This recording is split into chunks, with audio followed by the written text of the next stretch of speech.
imaging to scan all areas of properties and identify where the heat is leaking in the buildings, what's the thermal performance of them, and what you can do to make them more energy efficient.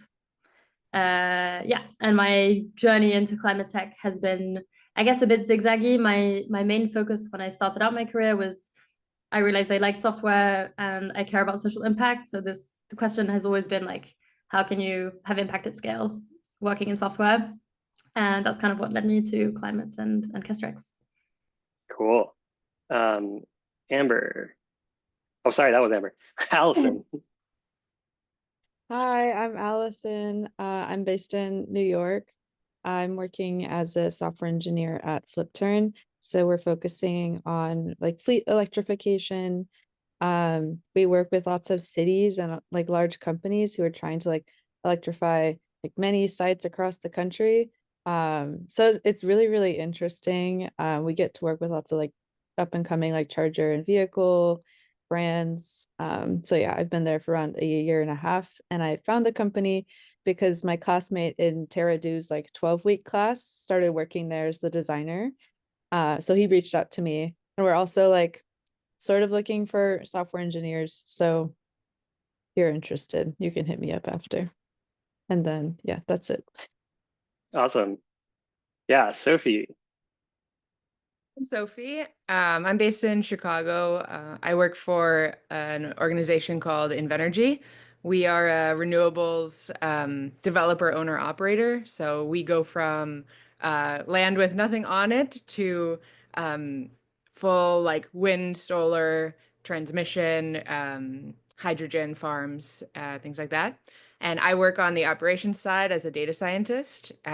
So a lot of what I'm doing day to day is building machine learning models to optimize our fleet, whether that's detecting damage on our wind turbines, doing sort of anomaly detection with the like generators or things within our assets, or other things like that to make us more efficient.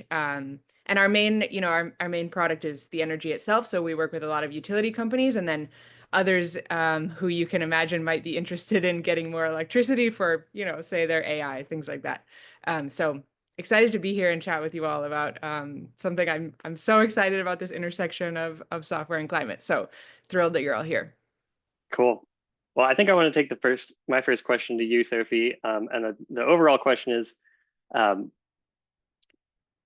we can't be here and not talk about the current regime change in the United States. How do you feel about it, and how do you think about that? And how do you think it's affecting, do you expect it to affect your work? Yeah, it's a great question. I think that when the Inflation Reduction Act was passed a couple of years ago, there was a definite like stepwise change for the industry where there was just so much capital unlocked, both from kind of like the household perspective and the industrial or commercial perspective, that really accelerated so many folks within climate. That was really exciting. But I do think climate and especially renewables has reached this point where things are going very well.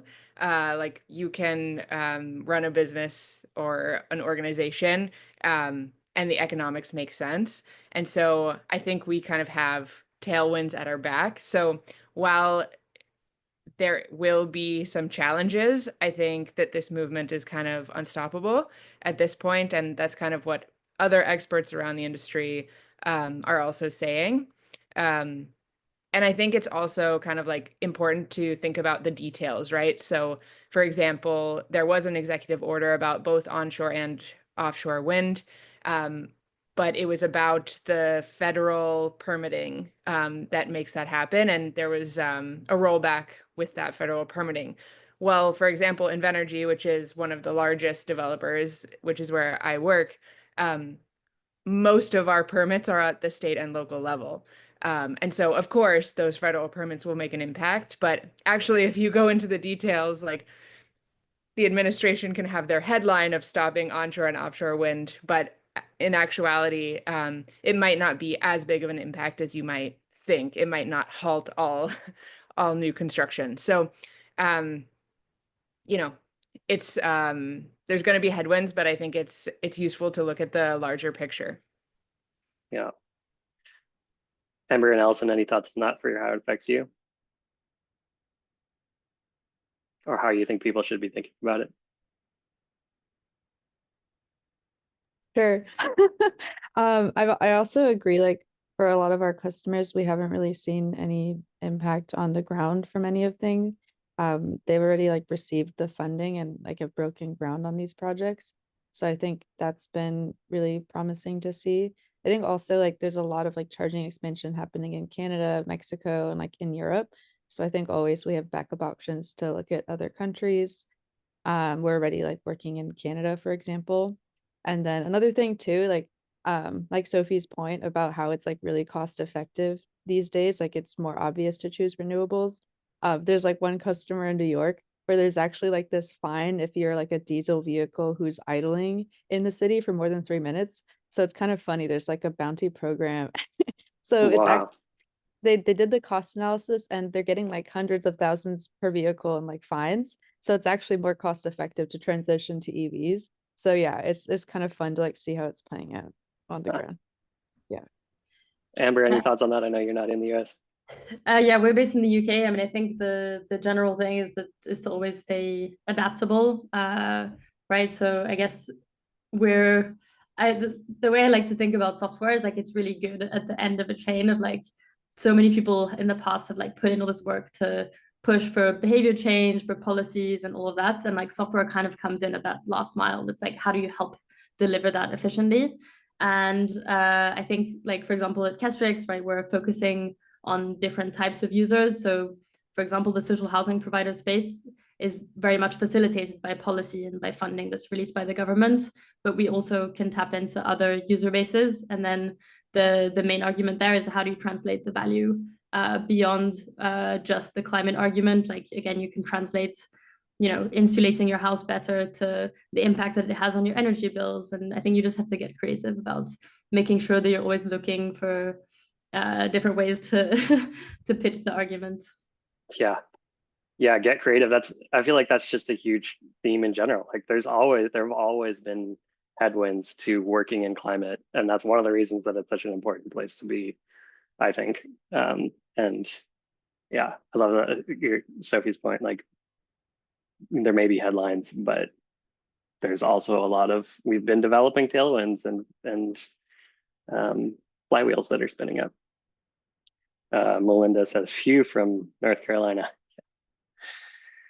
Yeah. Okay, next topic I wanted to talk about was ML and AI and climate, because that is another just like really top of mind for everybody these days. How do you feel like ML in the more traditional sense and AI is affecting and will affect your work? And I can go to, let's go to Allison first. Since you, apologies for putting you on the spot, but I feel like you do great.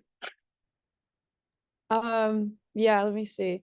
I feel like for us, one thing we're trying to look at is just like automatic site power management, because maybe you'll have like hundreds of chargers installed and you want to make sure like based on your different vehicle priorities and like when people need to finish charging on time, you just need to like, what is it? Yeah, you just need to optimize a bunch of different stuff. So I guess it's like an algorithm, but I wouldn't necessarily call it AI, but I think it does really help a lot.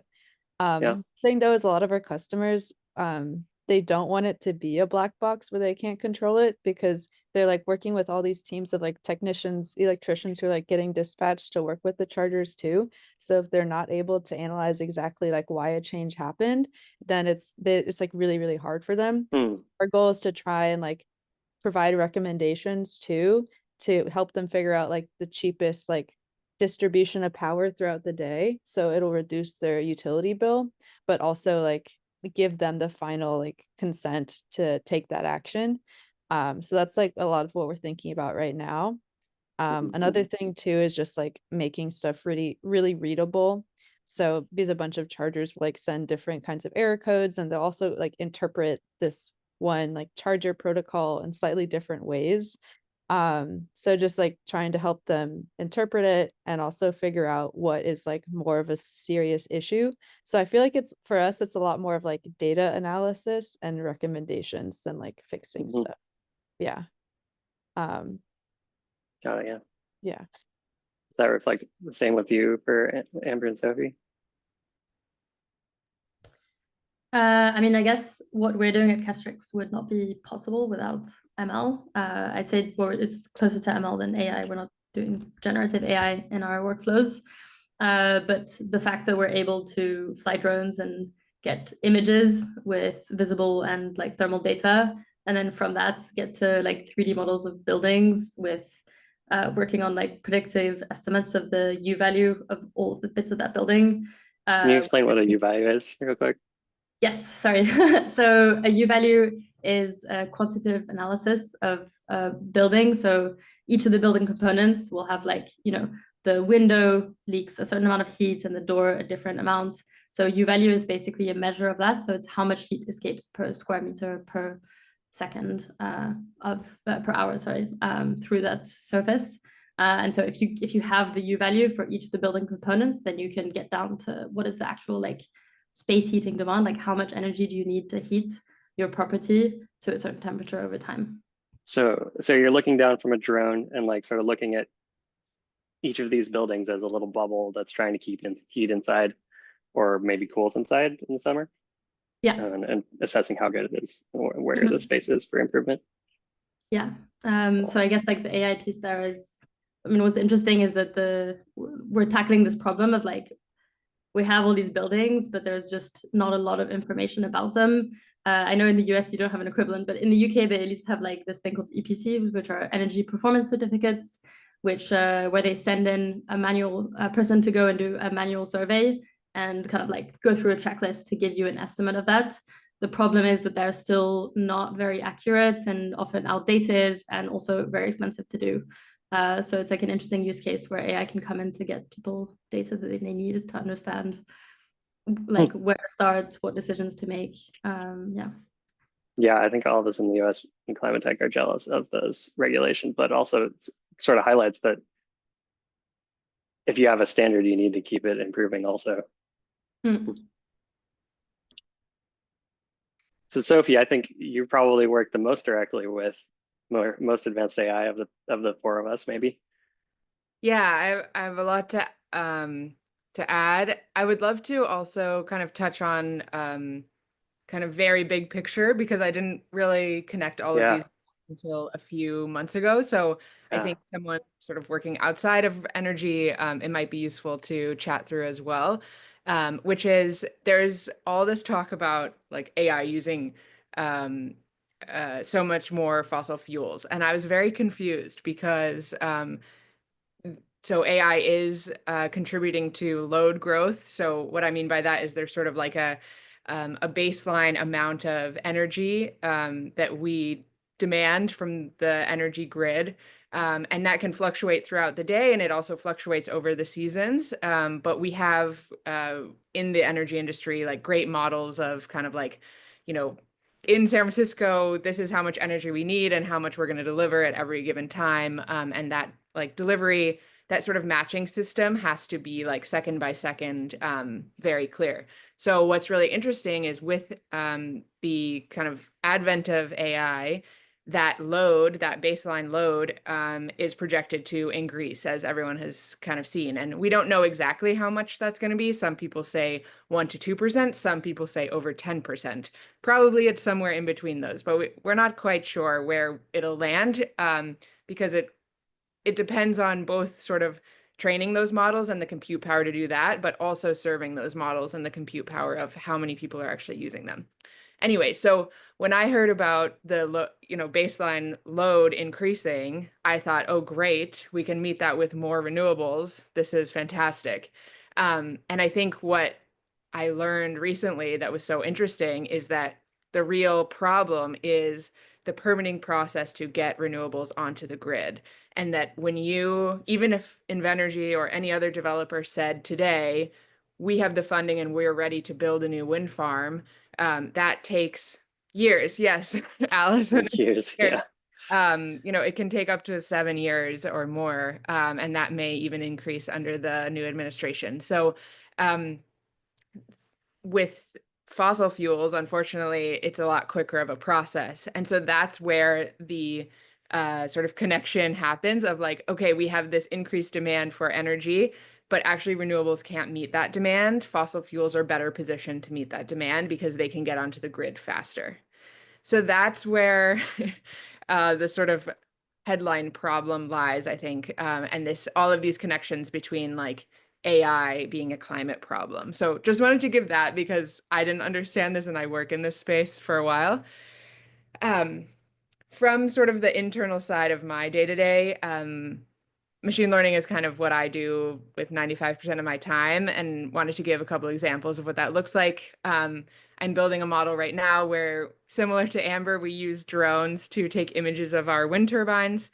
And usually we have our mechanical engineers who specialize in blades go into each image and find the damage on each turbine blade.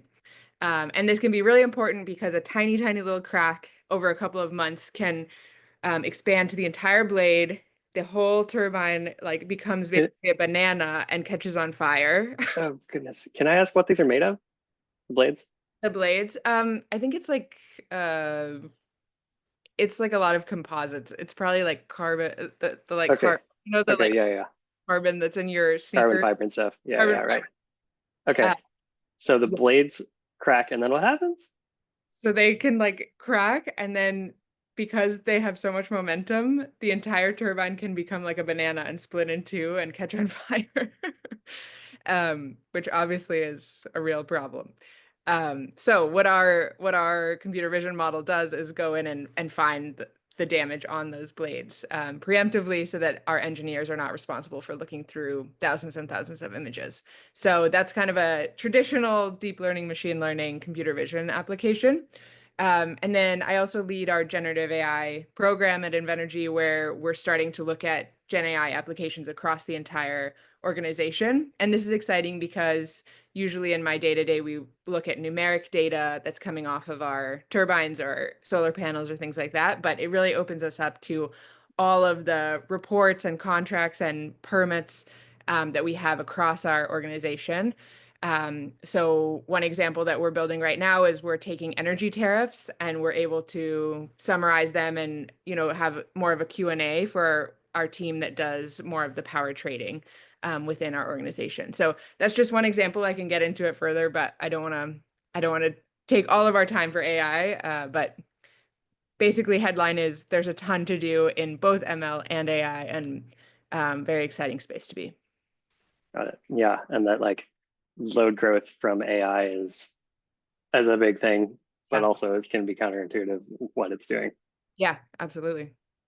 I feel like one of the most amazing things, one of the most surprising things there is that because big tech companies are the ones throwing billions of dollars into these new data centers and they've made substantial climate commitments, a lot of that new energy is or that new load is backed up with some level of commitments to source that energy from renewables. So yes, and they're starting to come to us, but they're also starting to, well, they're already our customers, but they're also looking into nuclear, which I think has different permitting processes and things like that. Yeah. So there's a lot going on for sure. Yeah, it's a lot going on.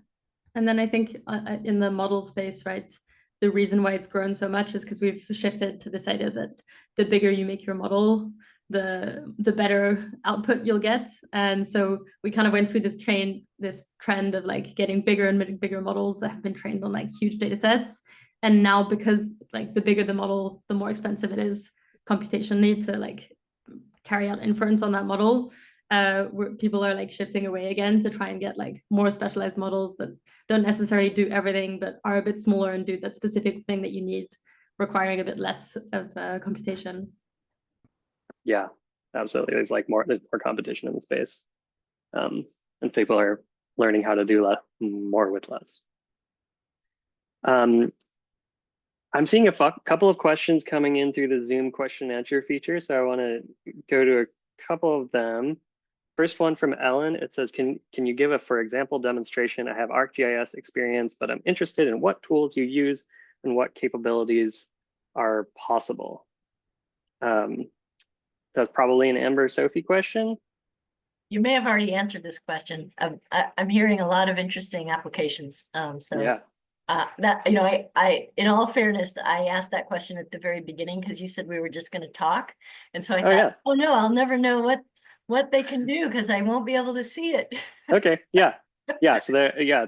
So yeah, bird's eye views of entire populations and looking up close at turbines, make sure they don't catastrophically fail. Yeah. Thank you so much for talking about AI and machine learning too. It's really interesting to hear how AI is being used in the space, like what Sophie was just talking about. Super interesting. Just to understand, you know, and also to understand from Amber, like the trend in AI. I'm also concerned about the energy use of AI and all that. So yeah, great on point topics. Thank you. What's your background, Ellen, and what brings you here? Environmental planning. So I'm familiar with permitting and all that problem. I worked for the state DOT in California on climate adaptation, trying to pivot into the private sector and very interested in what's happening in the tech world, which I'm not that familiar with, but very interested in. Cool. Well, thank you for your work. Thank you. I'm glad you're here. That's probably a good transition into Ryan's question. Do you have advice for networking into climate tech when starting from scratch or having no friends or contacts in it?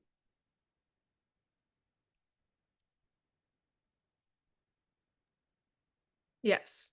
Yes, yeah. Okay, networking in climate tech. I think so I kind of forgot to mention at the beginning of this call, like my journey to renewables, but I have not always been in renewables. I knew I wanted to be at the intersection of data and climate. I started in climate finance, and then had kind of a consulting business similar to Jason, where I worked in many verticals of climate. So across fashion, alternative protein, building decarbonization, climate finance, as I mentioned, and then renewables, both from the residential side and now from the sort of utility scale side. And I think like one thread that really helped me was to get just like really interested and obsessed with like wherever, you know, when you're networking with someone, like getting obsessed with their vertical. Because I think, as you can probably tell from Allison, Amber, Jason, and I, like there's so many tiny things about like this particular slice of climate that's just weird and wonky, and like I want to talk about it for hours with someone if they're interested. And so, you know, for example, with Ellen, like if you were to say, wow, you worked in transportation, like I don't really know that much about it, but I've heard that XYZ is going on, and can you tell me about the adaptation strategies? And oh my gosh, I heard about this strategy that you're using in California. Like, what does that look like? And how does that relate to this thing that I'm working on? And would this be a potential solution, or what's the drawback? I think just really like diving headfirst and being interested in the details has served me super well. And then also, I guess for me, networking is always just about curiosity and trying to make it like about just another person that I'm excited that they're working in climate, and I genuinely just like want to hear about their work. And if down the road it makes sense to work together or collaborate or something like that, that's great. But trying as much as possible to make it non-transactional, I think is has always served me well. So those are the things I would talk about. But yeah, like the specificity of questions or like your outreach, if you're doing cold outreach, I think is super impactful. Yeah, I would add to that when I started networking in climate, I had massive imposter syndrome because I was like, I don't know enough and all of that. And I kind of used what Sophie was saying to like feel more comfortable with it. So the first event was scary, and I went and I spoke to some people, and I just basically asked so many questions that I didn't have time to talk myself. So it like got rid of the like being nervous part of it. And then it meant that I had all of this like super cool, interesting information that other people had given me that I could like go and take to the next conversations and build on. And I think that's like a really nice way to do it because yeah, the first ones can be intimidating, but people are just super interested to share what they're working on, and yeah. Hello, I have some more ideas too. Yeah. one thing is the climate tech cities, they have meetups and like organized lists every week of like all these in-person networking things. I don't know if there might be some outside of the US too. I think that was really helpful when I was starting to look for jobs.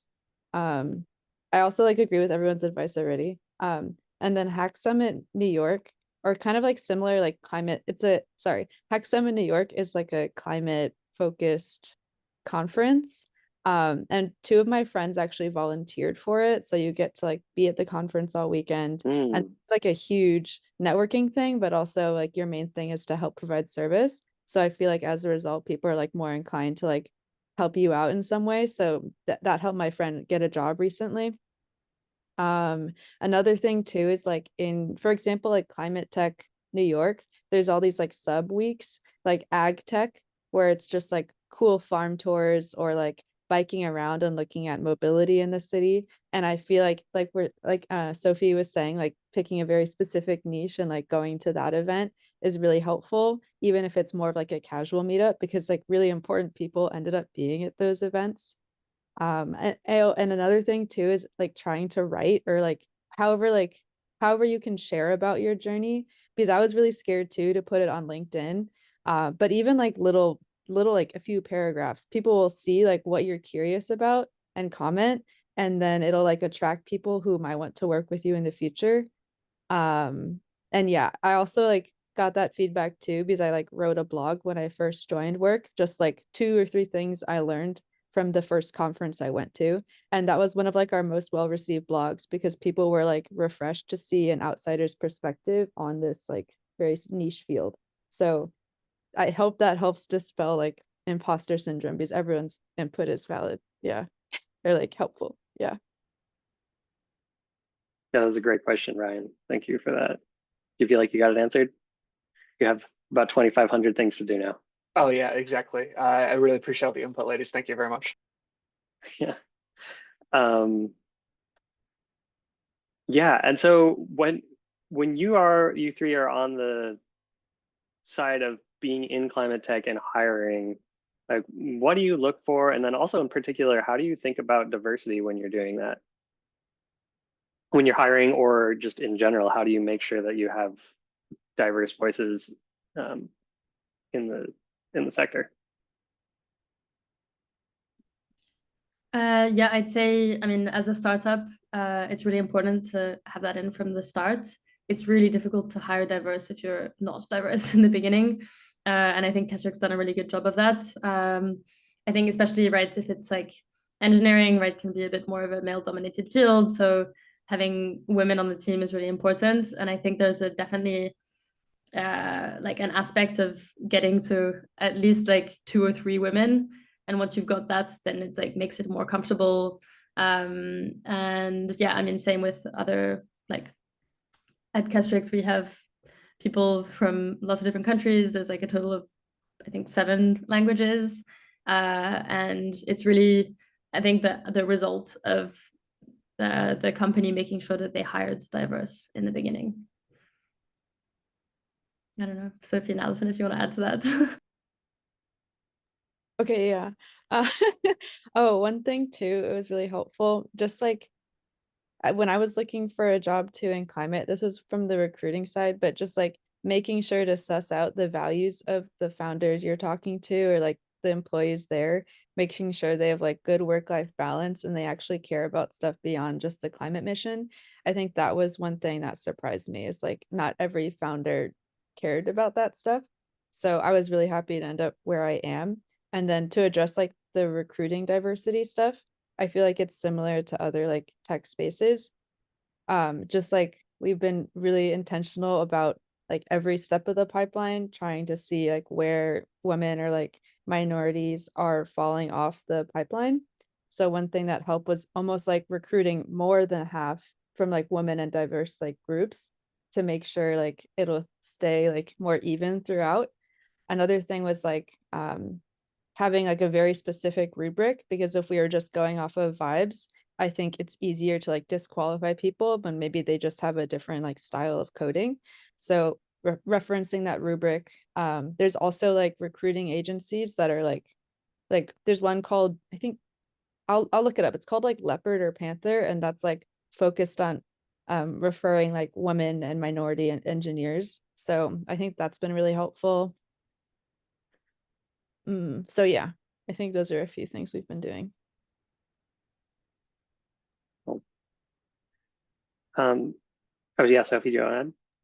I think they pretty much covered it. I would say something pretty similar. So Yeah, we don't all have to talk on every question. It doesn't have to be like every square must be filled.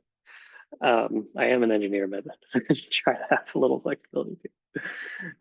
Okay, Amy has a question. For a program or product manager with experience, but not in sustainability or energy, how do I break into the climate sector? Yeah, that's a similar question, but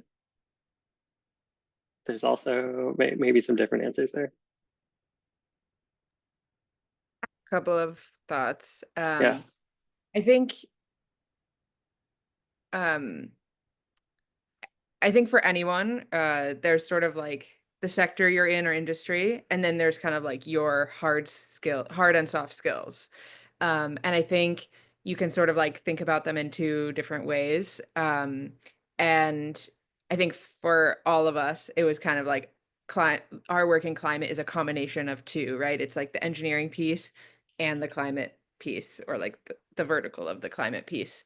And I think you can like really leverage your hard skills to pivot into whichever vertical that you're in. And I think I've seen two strategies work the most effectively in this way. One is what I call more of like a project or consulting strategy, where like if you're able to on the side take on a couple of projects, either within like the specific industry that you are interested in, or one that you can kind of list some tangential experience to the one that you're interested in.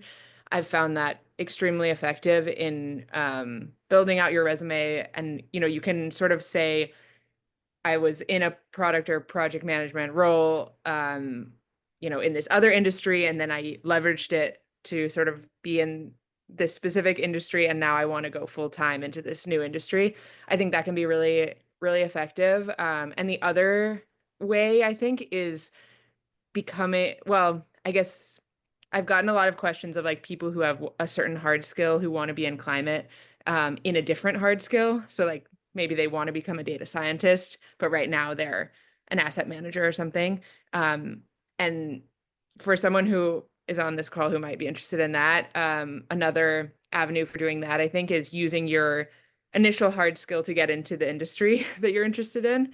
And then from there, take on projects with, say, a data science team or some focus team, and slowly kind of transition to the other hard skill. So I think those are a couple of strategies. And again, like having that curiosity and interest, there's so much information and so many climate verticals out there that I think that actually goes a longer way than you might think in kind of like pitching your case for transition.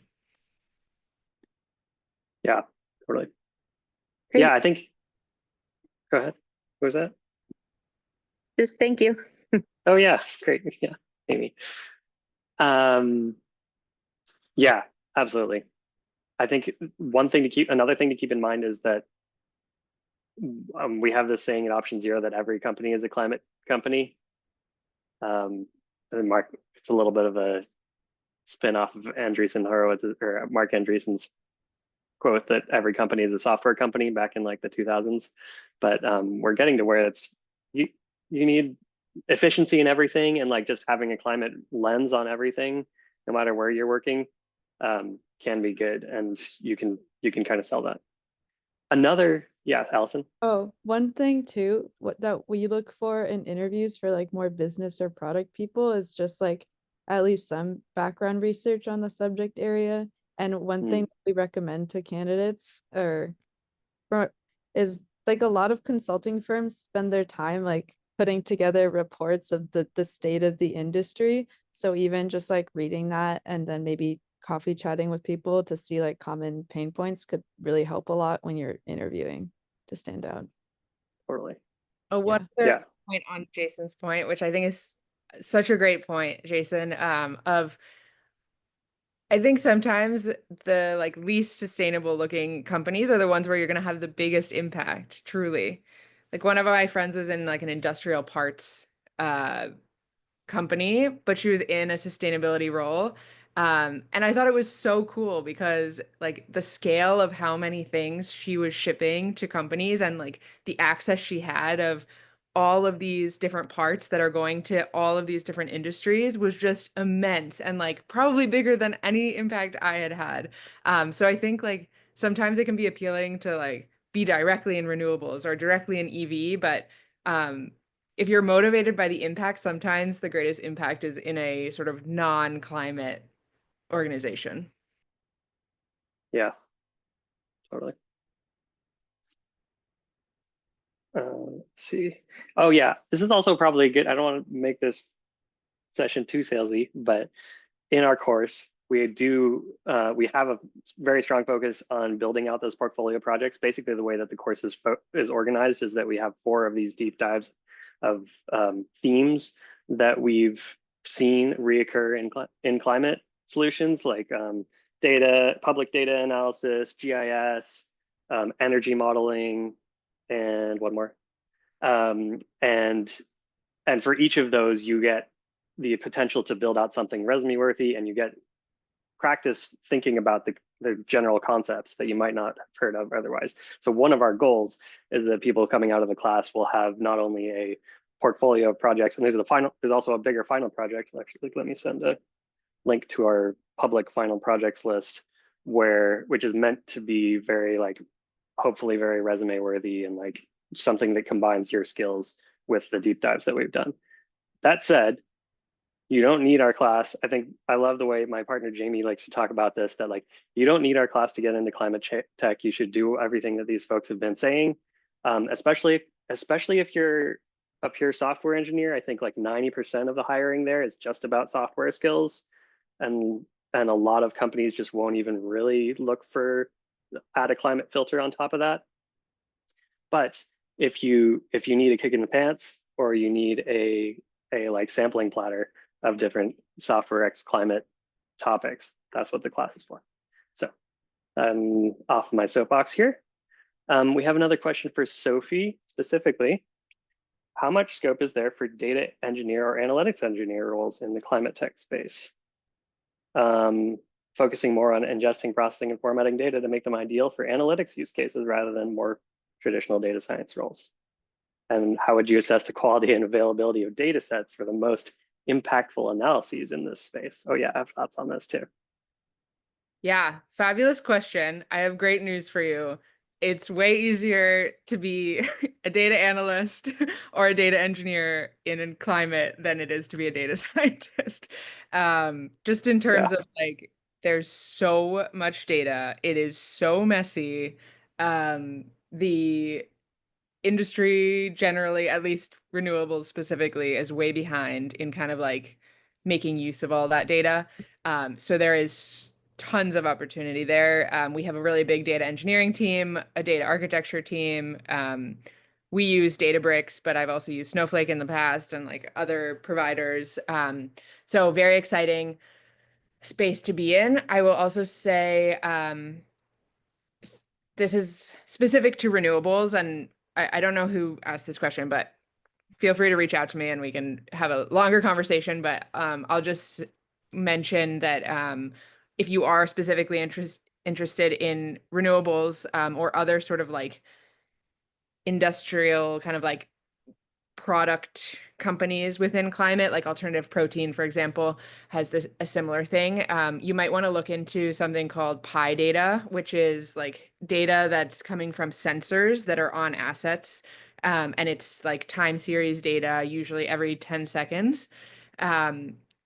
It's very, very challenging to work with, especially in renewables because of national security concerns, actually. Like there has to be like a server at the actual wind turbine itself. And then there's a read-only server from that turbine, and then we can read from that read-only server. So there's just a lot of steps to get the data from the turbine into our systems. And yeah, it's really fascinating. You'll there's a ton to dive into. I'm trying to figure out what to touch Yeah. on. Basically, Yeah. there's a plethora, and you'll be excited to dive in. I would maybe even say this is the number one Yeah, number one, I would say. thing. Like, it's just always, you look anywhere and there's low hanging fruit of this wonderfully available data that is just terrible in format, or like it's locked up in PDFs or something. And you're like, oh my gosh, like this is the data that these people over here systematically need in order to make good climate decisions. How do I get it from over here and over to over there? And like, that's not even a hard data science problem. It's a data engineering problem. And then like, yeah, like I'm sure Amber, like you're adding new data, which is really cool. You're putting drones in the air, but then it's still 90% of your job is probably, now what? Is that right? Yeah, absolutely. Okay, so Raj, oh yeah, Raj is the one that was on the train. So I see we lost her video. Oh well. Yep, Allison posted a link to Arcadia, which is a unicorn startup, $1 billion valuation. Just all they do is try and make it easier to get data on electric to help the energy transition.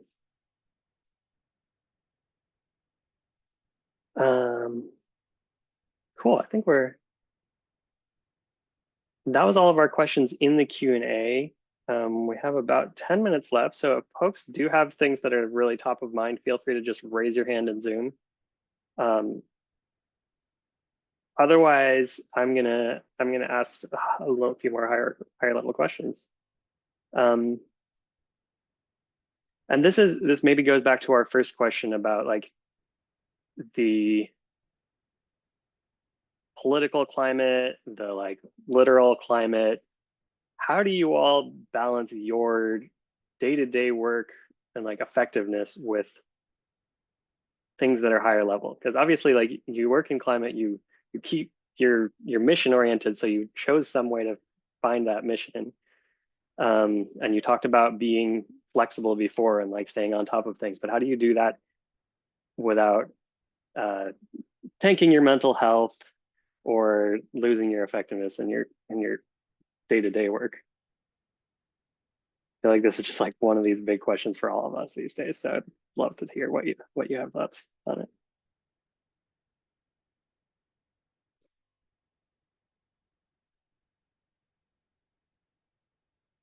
Amber, you were nodding a lot. Can I give you a prod? Yeah, sure. I mean, I'm nodding mostly because I'm curious to hear what Sophie and Allison have to say about it. But I guess my main approach to that is like stay curious. For me, an interesting thing about working in a space that's like so impacted by policy is that it's also an excuse to understand a bit better, like what influences policy and how it changes. And I think you can always like pick the levels at which you want to look into things. Right, like Kestrix is focusing on building decarbonization, so I could rabbit hole down like specific funding that's being made available to social housing and like how the verification of those funds is happening, which would still be like quite related to what I'm doing, but then and then you can jump up a level into like government and how budgets are made. So I think mostly just like playing around with those different things and staying curious, so that if it's a little bit sad, you can be like, oh well, how interesting, like this is a good problem to to look into further. Yeah. Okay, I'll go too. Jumping off of like the curiosity point, I think it's been really nice to like example in like ride sharing apps. There's a lot of kind of like frustrating policy happening in New York, where I guess Lyft and Uber are more forcing the drivers to switch to EVs by like blocking them from getting rides, and then they have to like pay hundreds of dollars a week to like lease these EVs. So it's just like a burden on them when there's also not fully accessible like EV charging infrastructure yet. So I feel like it's been nice to like bring my work experience into those conversations and then like try and write about it in more like public venues, but also sharing back on social media with my friends. Another thing too is like with EV with EVs, I recognize there's like a whole other like plethora of stuff with like making cities walkable, improving transit, and so on. So one thing I'm doing is like getting plugged into nonprofits who are working on like safe street initiatives. One of them is called Transportation Alternatives, and there's like this really dangerous bike lane in Brooklyn. Oh, sorry, the doorbell rang. There's a really let me just into this. Yeah. Okay, sorry. there's a really, what's it? Yeah, so they're just trying to do stuff to, I think, what is it? Kind of like put the cars in front of the bikes, just like all the stuff to make them safer. And then they were like focus on a few initiatives at a time and work with the city government to implement them. So yeah, I'm trying to kind of like find something that's like a one step away from my current job that has like a public impact. So like relevant to what you're doing. Yeah, because if I do like too many things at once, then it's like it's overwhelming. Yeah, I think there's my one thing that I want to add is to just generally beware of doom scrolling, because it can feel like you're like meaningfully engaged. But what I'm hearing from Amber and Allison is like legitimate curiosity and learning in the areas that you feel like you might be able to do something much better use of your time. Sophie, did you want to add anything? Just one other thing similar to your point. I tried to take my engineer hat completely off and be like more human.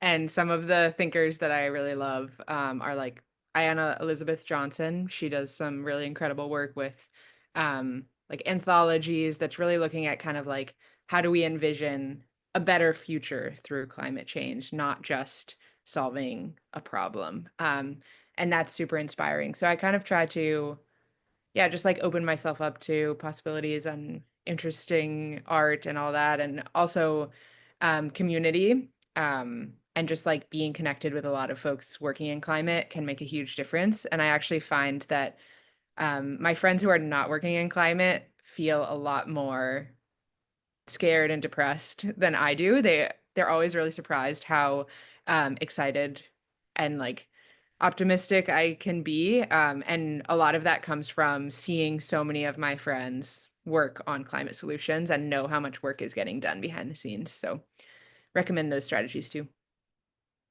Yeah, totally. Like the thing that was best for my like mental health as it relates to climate change was getting into it, like doing things and feeling like networking is part of my job. Yes. Like there's so many people doing so much good work. It's awesome. And it's a little bit horrifying sometimes, but it's also awesome. Yeah, Sahithi, you have a question? Yes. Hi. Sorry, this is probably going back to what we were talking about earlier in the panel, but this also is very specific to me, but hopefully this applies to other people. I'm a college student and I'm majoring in computer science and environmental studies, and I don't have much experience actually working in the industry. I've just had some research experiences. So how do you think startups have opportunities like internships for college students? And if so, how do you suggest like maybe cold emailing or just finding these startups in the first place?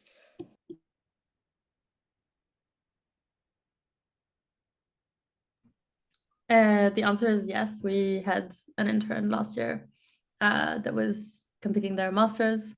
How to find them? I think a lot of startups would be open to it if you just reached out to them. So I would probably like go to the networking events, talk to people, find startups you're interested in, and then send them a message with like maybe projects you've done in the past and an idea of like where you think you could fit in. I know that's difficult if you're not like on the inside of their engineering team, but you could maybe even reach out to like someone on their software engineering team for a chat, and then in the chat, like ask a few more questions about what's going on and if there's any kind of like individual projects that you could do that would help them out over the summer. Yeah. But I can keep an eye out for you. Thank you. Sounds good. Yeah, Sophie shared climate tech list, which actually a friend of mine built, and a friend of ours built, and actually he's the one who introduced me to Sophie. So Yeah, great resource. They scrape a lot of jobs and internships and things from online. There is a little bit of a crisis in the online world for job searches these days. The signal to noise ratio is just like quite bad because of things being inundated with AI partly. So want to highlight that everybody here has been pushing you towards in-person events and like Slack groups and places that you can be one-on-one, because that's where you can potentially spark, especially with an internship, you can potentially spark a conversation where somebody's like, oh yeah, I could actually use somebody like you to do, this project over the summer. And that's how a lot of internships are born. For sure. Thank you. Yeah. Another thing, Yeah, go ahead. when we were like trying to hire for a new grad last year, and the first thing we did was like look up all of the like climate sustainability clubs and just email people who are in charge of those clubs, and they would like send to their email list. So try to just like get on email lists maybe. Yeah.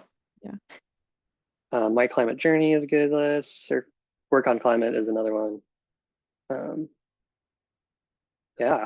Wow. Okay.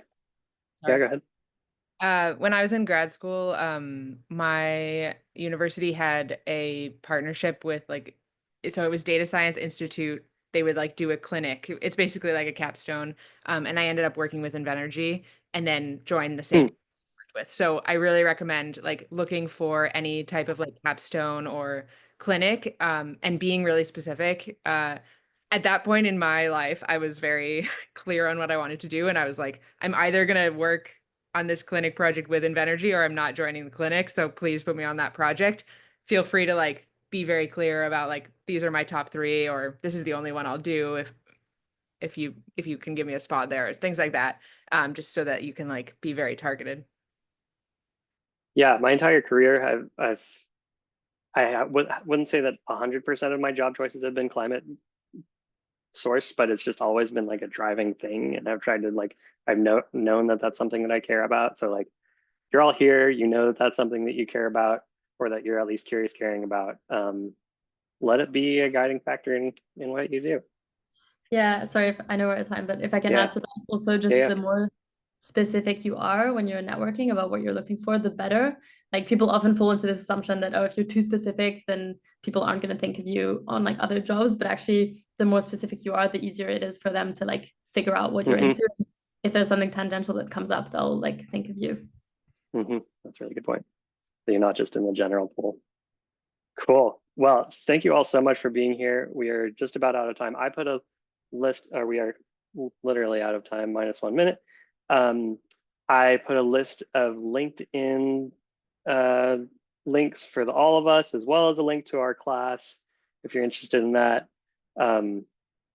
It's just, we did just say it's really cool to see how many people are working in climate. It's also really cool to see how many people are always looking to have an impact. Very heartwarming to see you all here. Thank you all for the great questions.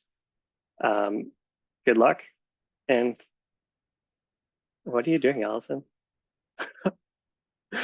I feel like I missed some pop culture thing here. Heartwarming. So this is like the heart side.